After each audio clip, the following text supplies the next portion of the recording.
Hello, it's David Giffels here, author of Barnstorming, Ohio to Understand America, a book that came out last August of 2020. And I'm here to tell you a little bit about kind of how this book came about and my experience in writing it and some things I've learned. I'm the first one to joke that a book titled Barnstorming, Ohio to Understand America should come with the disclaimer, I do not understand America. But I did come to understand Americans better through the process of this book. This project really began, it was right after the 2018 midterm elections, and I was having a conversation with my agent, who's a lifelong New Yorker.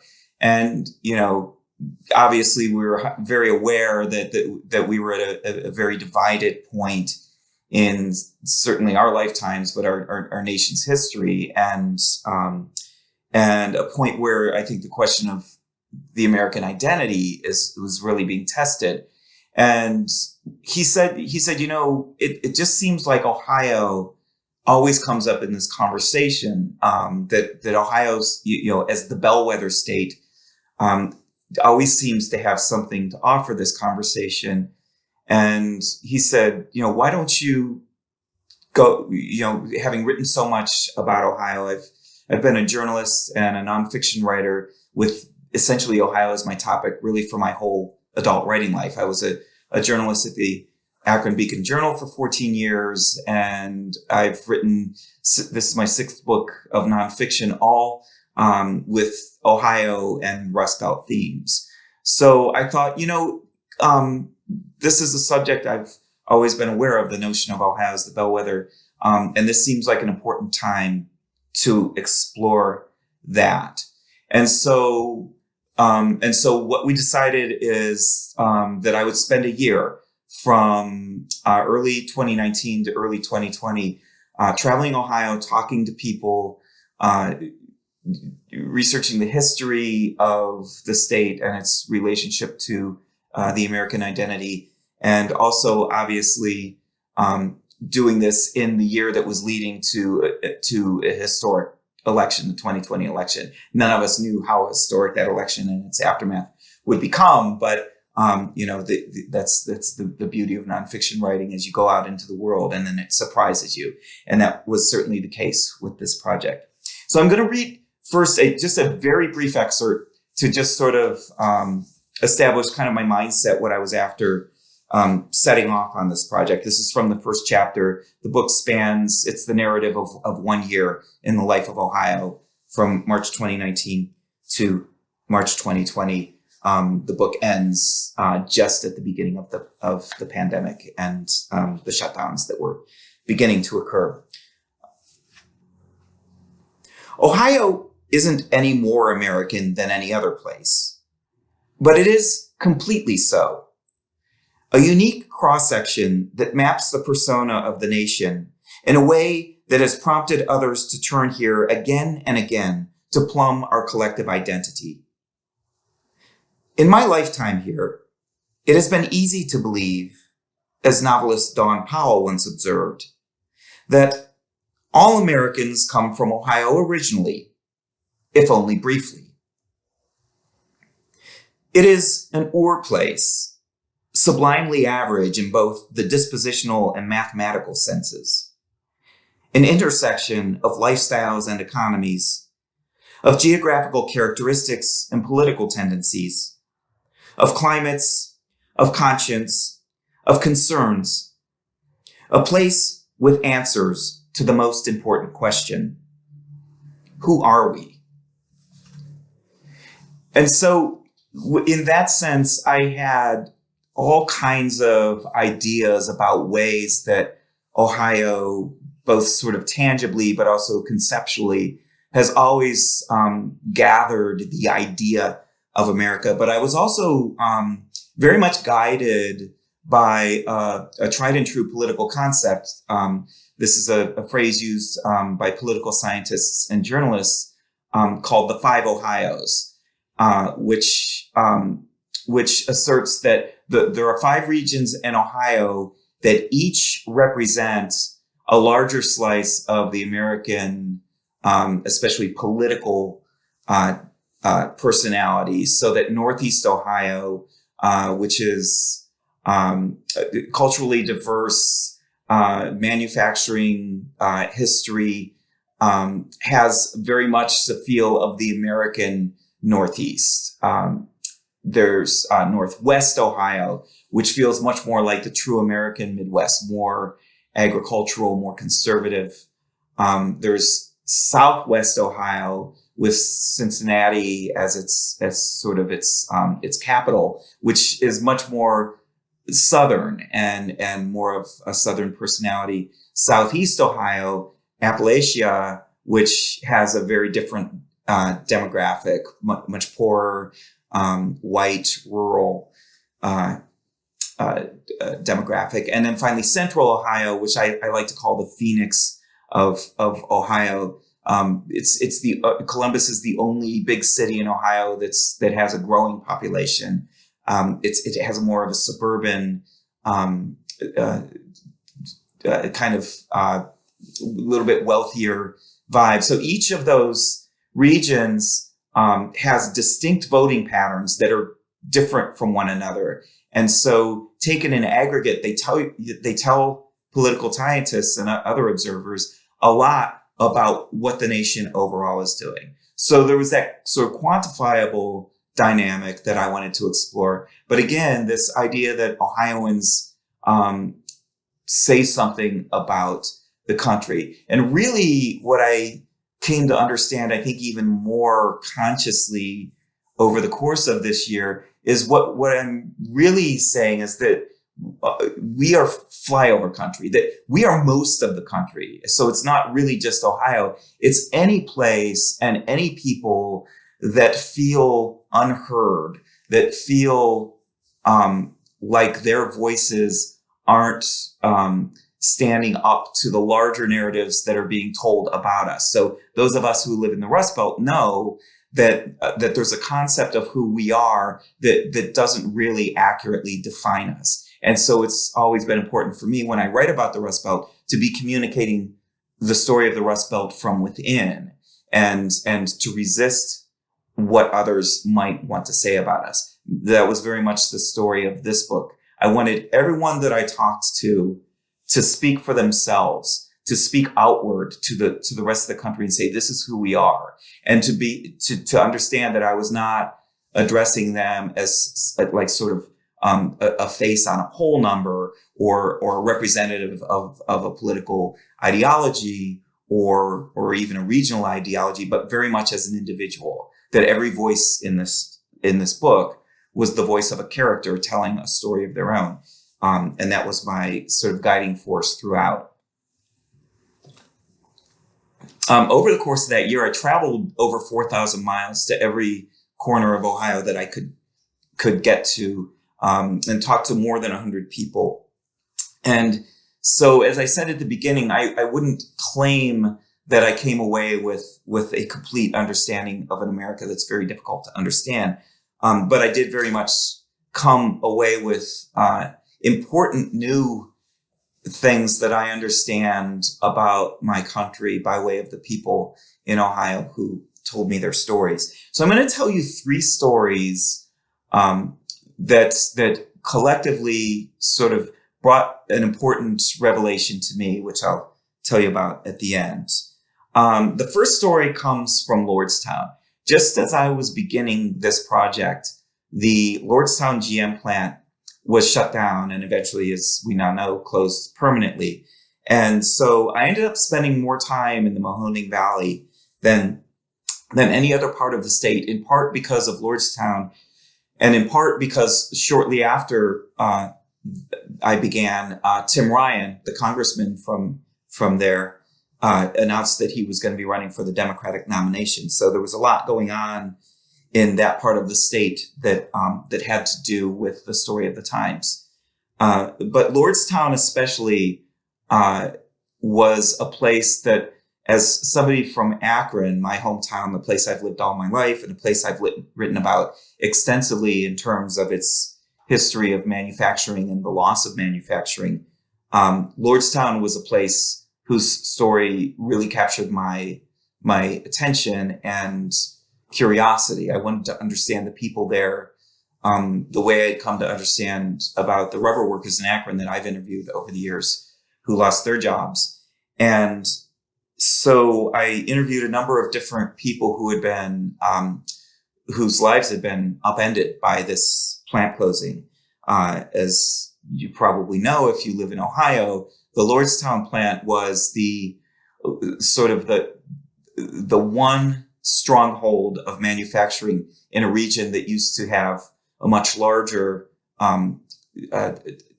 mass of manufacturing jobs that made for a good middle class life. And Lordstown is something that people there have fought in profound ways to keep as not just as part of their economic support, but also as part of their identity and understanding that we are these people who work hard at these kinds of jobs and we get the reward of that. And now that's being taken away. What does that mean? So as I write in the book, though, as soon as I began to approach Lordstown, I became very aware that I was doing so behind the wheel of a Subaru Outback, and understanding the tension of driving a Japanese car into a place where General Motors, the American car company, had been sort of the defining personality of the region, and very self-conscious about this. And in fact, when I got to the Union Hall where I was planning to interview the president of the local union, David Green, and I saw the sign out front that said, basically, it's the sign, I think the wording is, any non-GM, Ford, or Chrysler vehicles, please park behind the building. And I went, sort of slunk all the way to the very far end of the parking lot, out of respect and also timidity, and parked my car there. And as I was talking with David Green, the union president, who was, really going through a lot of just difficulty and fighting as hard as he could to try to get to save these jobs. You're seeing the picture of the strain of the American worker on his face. And I came clean. I said, look, I came here in my Subaru. How do you feel about that? And he said something that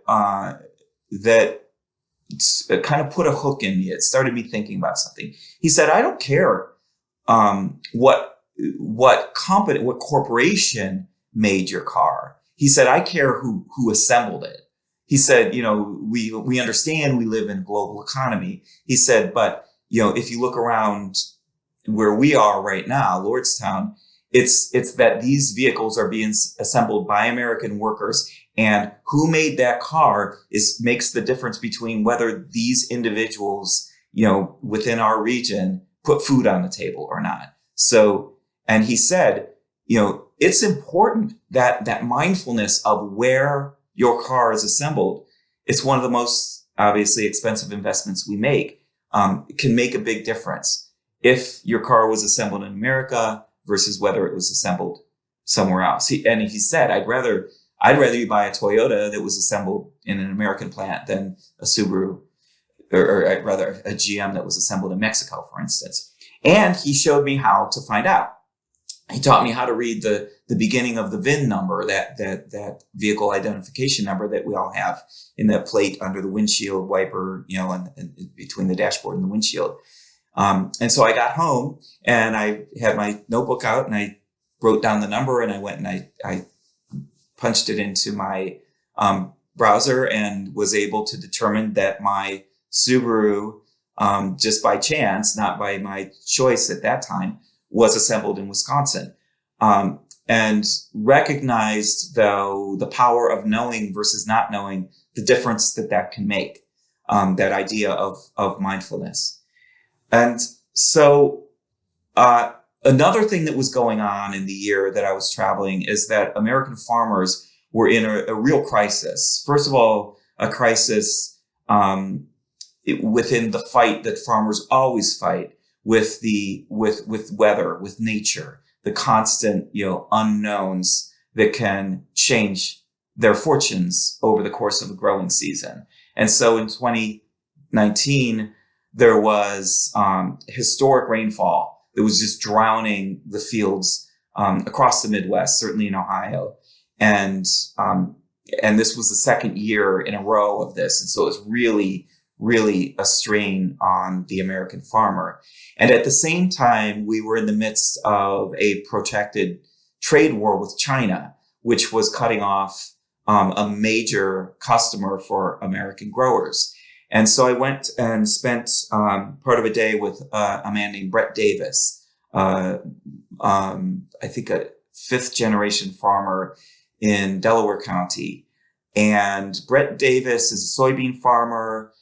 He's also an advocate. He does a lot of, he represents soybean councils of Ohio and the American Soybean Council. And so he interacts with politicians on policy and letting them know the concerns of farmers, in his case specifically soybean farmers, but the farmers in general, and really came to understand the plight of the family farmer in America through his eyes much better. We walked out into the fields and I could just see, and feel viscerally the wet ground underneath, and he could point to me the flooded field and really express, in a really stark and compelling way, the frustration not being able to drive a tractor into that plot of land and plant it, either for fear of the tractor getting stuck or the crops immediately drowning in the water that was there. And so one question that I tried to ask in some way of everybody that I spoke with is, what would you want a political candidate, but really what would you want the rest of America to understand about you that maybe they don't understand about you? And what Brett Davis told me, he said, we've reached an age where we don't know where anything comes from. We all know this from living through the pandemic that, we can order our groceries on Amazon and they come from a delivery truck at the front door. It's becoming easier not to think about the entire chain of production and the genesis of where something comes from. And he said, in his case, he said, people, I think, sometimes believe that their food is manufactured in the back room of the grocery store. And, and it's put out as this shrink wrapped product that's very uniform, and it loses some of its context as something that was grown by human hands in dirt and, produced in the way that food is actually produced. And he said, so, Americans, individuals should understand where their food comes from, because, it's very much like David Green. He said the difference between food coming from an Ohio grower and food that came from Mexico or that came from, somewhere else is the difference between helping your neighbor and your fellow American or not being aware. And so, this idea again of mindfulness, a small thing that can make a big difference in the way we live our lives. And really what both of them are saying is not just in the way we live our lives, but if we want to maintain an American way of life, that we can make conscious decisions that can help continue that. So a third place that I went was Mansfield, Ohio. And one thing that I became very aware of as I traveled around the state, I was aware of this before, but when you're on the ground, you really become perceptive to certain things. Ohio is incredibly diverse. We go from these very, like the city I live in, it has the patina of an old manufacturing city, the sort of the bluesy hard times that we've lived through are kind of in our architecture and in the vibe of the city. And then you've got, you've got these bucolic, your rural settings that are very pastoral and natural and green and beautiful and wide open and more flat. And then you've got, college towns that are their own kind of places, and the suburbs, and all different kinds of places and lifestyles. But one thing that seems consistent is that every part of the state has small towns that kind of represent how they are. So, so the small town of Barberton is the sort of the Northeast Ohio town, one version of the Northeast Ohio small town. And the small town of Mansfield feels very much like the sort of semi-rural manufacturing small town that really captured my attention, in part because its downtown, I think, tells a lot of the story of much of the struggle of Middle America. And that's because in an attempt to try to recover a really beleaguered downtown in a city whose manufacturing base has suffered terribly, and so the city has really struggled with economic strife. So town leaders and thought leaders decided to build a carousel, this very quaint, charming, colorful, joyful little element of life in the middle of this small town, to say, we can make our downtown feel this sense of Americana. And as I write in that chapter, I'm looking at this on a summer day, and it's almost this like Norman Rockwell sense of Americana, completely humble and American and sincere. And then I could turn and face the other direction and see an empty, blighted building. And so you have a choice in a place like that to believe in one kind of America or to believe in another kind of America. Just standing on that one spot in that one small town in the middle of a day, in the middle of the summer, in the middle of Ohio. And so I went to visit somebody I knew already, Leyland Fowler. She was the manager of a shop called Main Street Books, a little independent bookstore in downtown Mansfield. And I knew Leyland because I had been to the bookstore with previous books to do readings, and she had always provided me with beer for the readings. So I've always been very fond of Leyland and Main Street Books, and also just of the spirit of community that she brought to the events that she put on in this little bookstore that she ran. But I didn't know her whole story, and so I wanted to hear it. And so as we talked, she told me that she had, as many young people do in Ohio and in places like Ohio, she had set off to the places that she perceived as more glamorous or maybe offering more opportunity. And so she went, and she had lived in New York City. She had lived in Washington, D.C. She had lived in Boston, mostly working in bookshops as a bibliophile and lover of books and reading. And yet when she was approaching her 30s, she decided she wanted to move back to her hometown.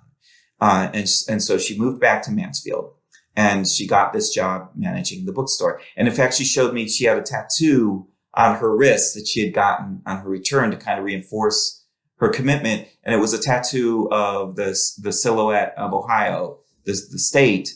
And there were lines running through it, almost like arteries and veins, to represent sort of the heart that she felt for Ohio, for Mansfield, for her hometown. Well, what she told me is, she said, I made this decision. And she said what she understood is that this was a decision essentially to do things the hard way, to commit to your small Ohio town after you've lived in those other places, is to say that I believe in a kind of America that doesn't exist there. She said she never felt the sense of community or neighborhood in her other cities that she felt there. And she described it. She lives in an apartment in downtown Mansfield. And she said every morning when she gets up to work, she walks out her front door and she walks down Main Street. And she said it's almost like Sesame Street, almost like Mr. Hooper is out, sweeping off his doorstep in front of his shop. And she said, the other storekeepers and people downtown would wave to her, "Hi, Leyland, hi, Leyland." And it was like she was walking down Sesame Street. And she said, this is an America that people want to believe still exists. A small town with a carousel at its center where everybody knows each other and the neighbors care about each other. And there are these small shops that they support. She said, I buy my jeans downtown. I go to dinner downtown. I spend my money downtown and not on Amazon or not on sort of corporate retailers that don't represent sort of the individual spirit of America. And again, she said, this is an America that people want to believe exists, but she and essentially all of us need to make decisions to support that version of America. Otherwise, it can be very easily swept under by the much larger forces of commerce and power that can undermine that notion of the small shop run by somebody that puts food on their table and supports your ideal of what a community is. She said it very eloquently. She became one of the stories I told in these contexts almost immediately because I just felt like she really represented something. And she was saying, here are three very different people. Here is a union local president, dyed-in-the-wool Democrat in Northeast Ohio, saying, be mindful of where your products come, be mindful of how you live if you want America to be the America you want. Then a very conservative, traditional Republican businessman, Brett Davis, the farmer in rural central Ohio, saying almost exactly the same thing. Be mindful of where your products come from. Be mindful of how you live and how you use your resources to support notion of America. And then yet a third person, a young woman who had left her hometown and come back to try to make it better, saying the same thing. Be mindful of how you support. And so that, to me, that was one of the understandings of America, to go back to that subtitle, that I did come away with, that it was consistently reinforced in very different voices. But here's where we get to the postscript. That's the warning. That's the canary in the coal mine of all of this, how tenuous all of this is.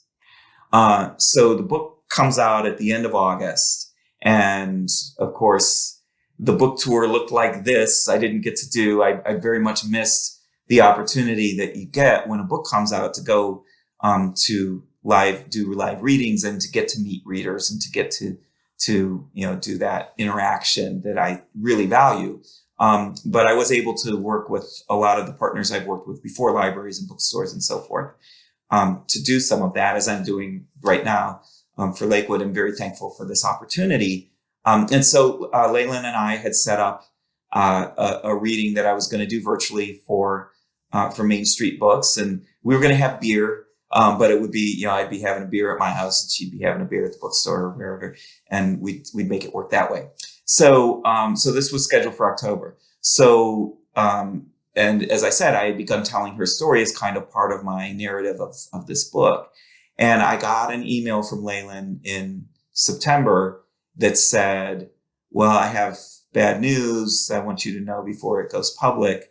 The bookstore is going to be closing at the end of the month. And I was just crushed. I mean, personally, because I was just so fond of the work that they were doing there, but also because this ideal that I had been given by these people that I had met, was suddenly in danger. That her whole idea that if you support this bookstore, you're supporting a larger notion of what it means to be American. And now one of those cornerstones of that narrative has been removed. So we we quickly adjusted so that I was able to do this event before the end of the month. We did have a beer together virtually and celebrate what the store had meant, but also to say goodbye. And so I don't want to say that's a sad ending, but I think it's the realistic ending to many of these stories. You know, one thing when you write nonfiction is that you realize that when the last page of the book comes, real life continues. And so all of the many stories that are gathered in Barnstorming, Ohio go on, and these people's lives go on, and these people's what they represent goes on, and we continue to change and evolve. And that's one of the things I love about nonfiction writing, is the notion that it's one part of a living story. So I'm very thankful to the Lakewood Library for allowing me this opportunity to share the book with you. I'm very thankful to you for watching, and hope I'll have the chance to go back out into America very soon. I'm awaiting my second vaccine shot, and appreciate it even more from this experience that I've had in writing this book. So this is David Giffels, Barnstorming, Ohio, signing out for now.